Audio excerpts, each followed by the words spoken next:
আমি বানাবো ধোসা। বিউলির ডাল আর আতপ চাল দিয়ে আমি আলু সেদ্ধ করে নিয়েছি এবং বিউলির ডাল ও আতপ চালটা পেস্ট করে নিয়েছি, পুর বানিয়েছি, পেঁয়াজ ফোড়ন ও কারি পাতা একটু দিয়ে তারপরে আলুটাকে ভালো করে দিয়ে একটু নুন মিষ্টি দিলেই পুর বানানো হয়ে যাবে। তারপরেই দেবো হচ্ছে এই ধোসাগুলো। কীভাবে ব্যাটারটা আমি রেডি করেছি দেখুন, তেল আর জল একটু মিক্সড করে ওটা হচ্ছে একটুখানি ফাইন প্যানে দিয়ে দিতে হবে ওই ব্যাটারটা। তারপরে ঢেকে রেখে যখন দেখবেন যে আধো হয়ে গেছে এই তেল আর জলটা একটুখানি দিয়ে দেবেন।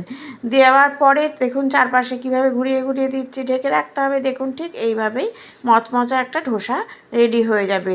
আমি আরেকটাও করে দেখাচ্ছি দেখুন, দিয়ে তারপরে কিন্তু এটা চারপাশ দিয়ে হাতার পিছন দিয়ে ঘুরিয়ে নিয়ে ওটা হচ্ছে একটুখানি তেল আর জলটা দিলেই ঢেকে রাখলে এরকম মচমচা ধোসা রেডি হয়ে যাবে। এই গরমের দিনে ধোসা খেতে আমাদের কিন্তু খুব দারুণ লাগে। দেখুন কীরকম রেডি হয়ে গেছে, ধোসার সাথে আলুর পুরটা রেডি।